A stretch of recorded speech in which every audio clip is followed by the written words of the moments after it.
Plus C equal to 0, उसी रूप का होगा U square plus B square है ना प्लस का 2ux प्लस का है ना 2ux नहीं बोलेंगे 2fu है ना प्लस 2gv और plus C is equal to, तो जहाँ x y वहाँ u भी हो गया, और क्या जहाँ x y वहीं u भी हो गया। ये आपका सर्कल है, बात समझ में, इसको किससे कंपेयर करेंगे?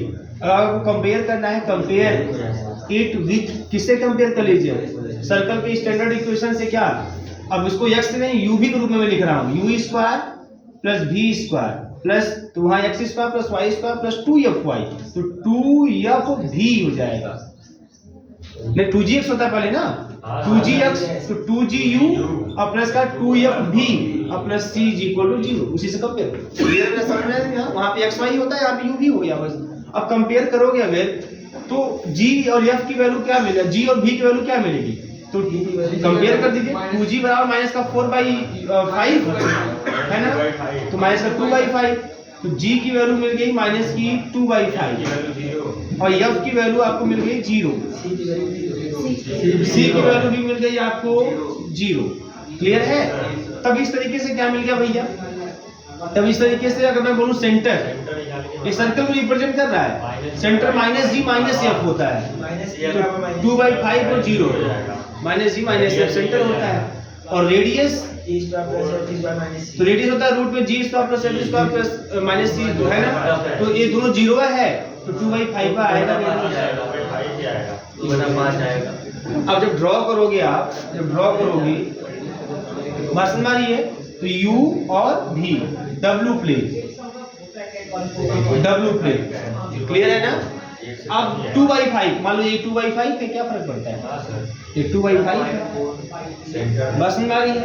और रेडियस भी 2/5 मतलब 1 से कम है, मान लीजिए बस समझ आ रही है ना यहाँ पे, तो ये 2/5 मान लीजिए नहीं है, ऐसे करके ड्रॉ कर लीजिए, ये हो गया 2/5, ये हो जाएगा सेंटर 2/5 का बाद 0, इसे दिखा देते क्या करना है। और रेडियस भी कितना हो गया 2/5, बस यही है, यही है भैया। इसको आपने ड्रा किया यहाँ इस तरीके से, कोई समस्या नहीं है, कर लीजिए इसको। अच्छा इसको टच करेगा कि नहीं करेगा, बोलिएगा, इसको टच करेगा कि नहीं करेगा? नहीं करेगा, करेगा नहीं करेगा, कंफर्म बताइएगा,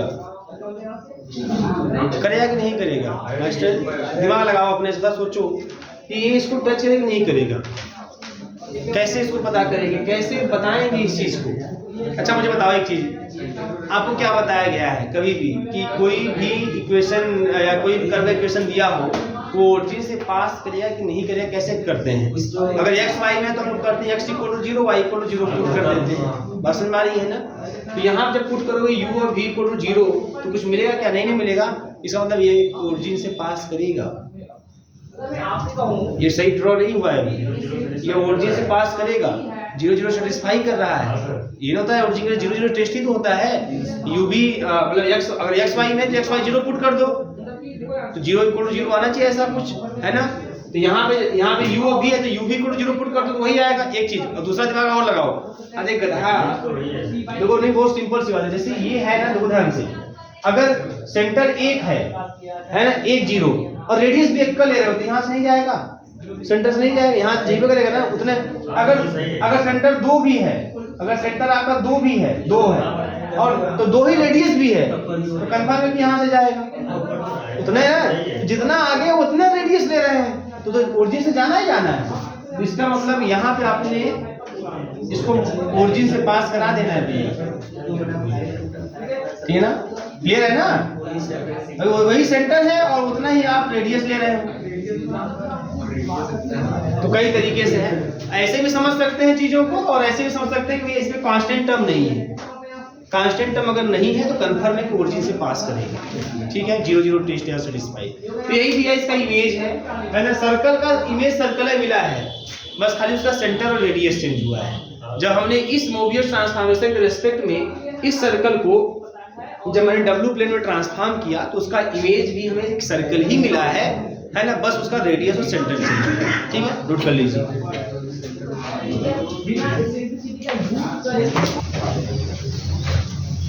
show that SHOW show that the transformation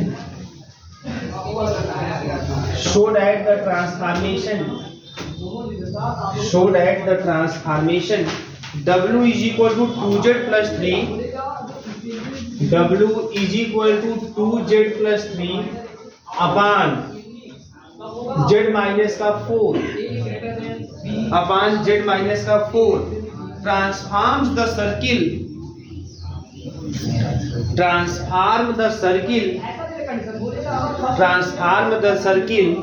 x square plus y square minus का 4x is equal to 0. Transform the circle x square plus y square minus का 4x is equal to 0 into the straight line 4u plus 3 is equal to 0. Into the straight line 4u plus 3 is equal to 0. 4u plus 3 is equal to 0. And explain the curve obtained is not a circle. इसलिए क्या explain करना है ना? Explain the curve obtained is not a circle. तो देखो क्या explain करना है. उसके साथ साथ बोला 4u plus 3 एक स्ट्रेट लाइन मिलेगा. तो 4u plus 3 हम जानते हैं सर्कल के लिए आपका लीनियर इक्वेशन नहीं होना चाहिए, क्वाड्रेटिक होना चाहिए. तो सर्कल का जो भी कंडीशन है कि कोएफिशिएंट ऑफ u स्क्वायर, अगर डब्ल्यू प्लेन की बात करेंगे तो coefficient of u square v square आपका 1 होना चाहिए. टर्म कंटेनिंग u भी एब्सेंट होना चाहिए. ऐसा कुछ बात समझ में आ रही है? यहाँ पे 4u plus 3 में ना तो आपको u स्क्वायर दिखाई दे रहा है ना v स्क्वायर दिखाई दे रहा है. बात समझ में आ रही है? u स्क्वायर v स्क्वायर है ये नहीं है. कोएफिशिएंट कहाँ से होगा उसका देखने जाएंगे आप. मतलब अगर u स्क्वायर मान भी लोगे तो कोएफिशिएंट कितना हो जाएगा? 0 हो जाएगा. और सर्कल के लिए कोएफिशिएंट आपका 1 होना चाहिए. तो 4u plus 3 कंफर्म है कि है ना, that does not represents the circle, है ना साहब. वो बात पहले हम 4u plus 3 को लाते हैं. देखिए बहुत इजी है, कोई दिक्कत नहीं है. इसको ट्रांसफॉर्म करते हैं भैया. ये दिया है जेड प्लेन में, इसी को इस ट्रांसफॉर्मेशन के थ्रू डब्ल्यू प्लेन में ट्रांसफॉर्म करना है. तो ये कैसे ट्रांसफॉर्म करेंगे? बहुत इजी है, कोई दिक्कत नहीं. सबसे पहला काम कि W इक्वल में दिया है तो आपको Z का वैल्यू W के टर्म में निकाल लेना है. पहला काम तो W मल्टीप्लाई Z माइनस का 4 और 2Z प्लस का 3. यहाँ मिल जाएगा W Z माइनस का 4 W is equal to 2Z plus का 3. इसको ट्रांसफर कर ले, है ना, तो मिल जाएगा आपको W माइनस का 2 और Z is equal to 4W plus का 3. तो Z इज इक्वल टू देख लीजिएगा आप लोग 4W प्लस का 3 अपॉन W माइनस का 2. यही ना आएगा, ये Z की वैल्यू आ गई. ठीक, तो Z बार क्या हो जाएगा? Z बार तो जाएगा 4W बार और प्लस का 3 अपॉन W बार माइनस का 2. ये Z बार हो गया, Z हो गया, Z बार हो गया. अब गिवन क्या है? सिंस ये गिवन है x square plus y square minus का 4x इज इक्वल टू 0. ये आपको गिवन है ना. एक सर्कल का इक्वेशन है क्योंकि यहाँ पे x square y square coefficient आपका 1 है, term containing x y absent है. ये सर्कल का इक्वेशन है. इसको ड्रा भी कर सकते हो, कोई दिक्कत नहीं है. लेकिन आपको ड्रा करने की जरूरत नहीं है. आपको सिर्फ बोलना है कि 4u plus 3 आना चाहिए ट्रांसफॉर्म करने के बाद, और करना है तो कर भी सकते हो. ड्रा भी किए ही आप दो सर्कल को. क्लियर है ना? कर लेंगे ना, कोई दिक्कत नहीं है. अब देखिए, अब इसको हम लोग को किसी तरीके से z के रूप में कन्वर्ट कर देना है. तो चूंकि हम जानते हैं कि z is equal to x plus I Y होता है, और तो z बार इक्वल टू जाएगा x माइनस का आई वाई. अब यहाँ से अगर दोनों को जोड़ दें तो z प्लस z बार आपको मिल जाएगा 2x, यही ना. और z इंटू z बार आपको मिल जाएगा x square plus y square. इसका मतलब हम x square plus y square के स्थान पर लिख सकते हैं z बार, ये जो इतना है.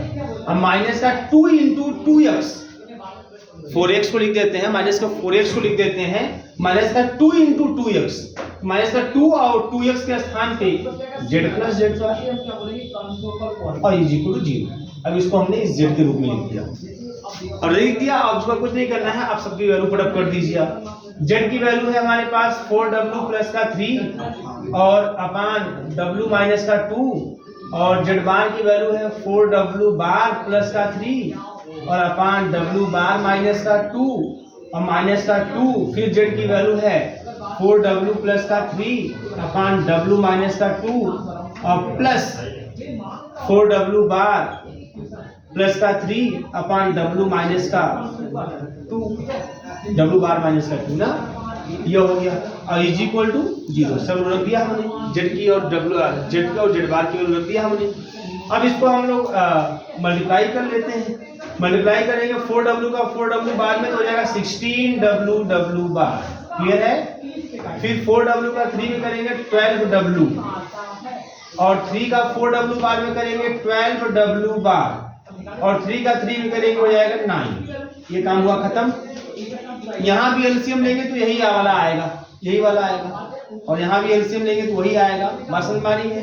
तो इन सबको हम भेज देंगे, इसे भेजते नहीं है तो कहानी होती है कि numerator point denominator equal to 0 से न्यूमरेटर 0 हो जाएगा, न्यूमरेटर गायब, खत्म कहानी। अब यहाँ मल्टीप्लाई कर लो, इसका मल्टीप्लिकेशन माइनस का 2, इसका मल्टीप्लिकेशन इसमें होगा, इसका इसमें होगा, तो मल्टीप्लाई कर लो 4w बार और माइनस का 8w प्लस का 3w बार और माइनस का 6 हो गया। फिर प्लस इसका मल्टीप्लिकेशन इसमें, फिर 4w बार, फिर इसका प्लस का 3w है ना, और फिर 4w बार हो गया, फिर माइनस का 8w बार और माइनस का 6 हो गया और ये इज इक्वल टू 0 हो गया। अब सबको ओपन कर लीजिए भैया, तो मिल जाएगा 16w बार, यही पे कर लेते, चलो लगातार क्या करना है। तो भाई यहाँ पे 4w बार 4w बार 8w बार 2 से गुणा करेंगे है ना, तो कितना है 16w बार, वो भी माइनस का और ये प्लस का, तो यह कैंसिल, क्लियर है। आगे देखो क्या है हमारे पास, यहाँ 12w है और यहाँ देखिए w में क्या क्या है, यहाँ 3w है और 8w, 3 में से 8 गया माइनस का 5w और माइनस का 5 और माइनस का है ना, माइनस का 5 और माइनस का 2 प्लस का 10w, यही ना, प्लस 10w प्लस का 12w 22w, क्लियर है। जोड़ लीजिए भैया आप लोग, कोई दिक्कत नहीं है। अब w बार देखो, w बार यहाँ कितना है 3w बार, यहाँ कितना है 8w बार, घटा देंगे माइनस का 5w बार, -2 से गुणा करेंगे प्लस का 10w बार और फिर जाएगा प्लस का 22w बार। अब कांस्टेंट टर्म देखिए, कांस्टेंट टर्म माइनस का 6 माइनस का 6 माइनस का 12, ये ना माइनस का 12 12 दूनी 24 24 हो गया कितना आपका, अच्छा माइनस का 12 24 प्लस का 24 और 9 33, यही ना, अब बराबर जी खत्म, कहानी हो गया, सॉल्व हो गया। अब देखिए क्या है, आप 11 कॉमन कर लीजिए, 11 कॉमन कर लेंगे तो आपको मिल जाएगा 2w प्लस का 2w बार और प्लस का 3 इज इक्वल टू 0। 2 कॉमन कर लीजिए फर्स्ट और सेकंड टर्म से, w प्लस w बार और प्लस का 3 इज इक्वल टू 0। मैंने बताया था w इज इक्वल टू, पिछले क्वेश्चन में w is equal to u plus i भी और w bar is equal to u minus i भी, ये बताया था ना आप लोगों को, w is equal to u plus i भी और w bar is equal to u minus i भी, और जब दोनों को जोड़ दोगे तो आपको क्या मिल जाएगा, w plus w bar is equal to 2u, तो जहाँ w प्लस w बार वहाँ 2u रख दीजिए आप, तो देंगे जब 2u तो 2 इंटू 2u और प्लस का 3 is equal to 0 means you get 4u plus 3 is equal to 0। यही ट्रांसफॉर्म करने का हमको ये मिल गया, और ये क्या है, u में लीनियर है, एक स्ट्रेट लाइन का इक्वेशन, बस में ना, तो ये रिप्रेजेंट्स है स्ट्रेट लाइन, ये स्ट्रेट लाइन रिप्रेजेंट कर रहा है, रिप्रेजेंट्स अ स्ट्रेट लाइन। चलो क्या भाई निशांत कुमार कहाँ गया, उसका दिमाग सही है। The set of all bilinear transformations, the set of all bilinear transformations, the set of all bilinear transformation, मतलब कैसा transformation, w is equal to az plus B upon C Z plus D type का है ना, under the product of transformation, under the product of transformation, under the product of transformation form a abelian group, the set of all bilinear transformation under the product of transformation form a bilinear group, sorry form a abelian group, form a abelian group, ठीक है। अब देखिए ये चीज समझने में समझ भी सकते हो आप, ऐसी बात नहीं है। ये आपको याद होना चाहिए स्टेटमेंट, क्योंकि एमसीक्यू में ये क्वेश्चन इंपॉर्टेंट क्वेश्चन है। अच्छा, बाइनरी ट्रांसफॉर्मेशन होता क्या है? बाइनरी ट्रांसफॉर्मेशन होता क्या है? वही इस टाइप का AZ plus B upon CZ plus D. ये कह रहा है ना कि जो बाइनरी ट्रांसफॉर्मेशन है, set of all binary transformation बस में form an abelian group with respect to transformation multiplication, बस में मल्टीप्लिकेशन के रिस्पेक्ट में। मतलब अगर से मान लीजिए मैं W1 बोलूं, W1 क्या होगा? बोलेंगे AZ1 प्लस का B अपॉन CZ1 प्लस का D। मैं बोलूंगा W2 क्या होगा? बोलेंगे AZ2 प्लस का B अपॉन CZ2 प्लस का D। यही ना होगा यहाँ पे। इसको चलो मल्टीप्लाई करो, तो मल्टीप्लाई करो बेटा, तो W1 इंटू W2, फिर मल्टीप्लाई करते हैं W1 इंटू W2 मिल जाएगा AZ1 प्लस का B अपॉन CZ1 प्लस का D और AZ2 प्लस का B अपॉन CZ2 प्लस का D। तो क्या मिलने वाला है? मल्टीप्लिकेशन कर, मल्टीप्लिकेशन करिए, मिल जाएगा आपको CZ1 प्लस का D है ना। यहाँ डिनोमिनेटर में C मतलब गुणा ही होगा, तो गुणा कर लीजिए दोनों तरफ। AZ1 का AZ2 में A स्क्वायर Z1 Z2, यही ना। फिर AZ1 का B में AB Z1 और फिर प्लस का AB Z2 और प्लस का B स्क्वायर। यहाँ क्या मिलने वाला बताइए नीचे? यहाँ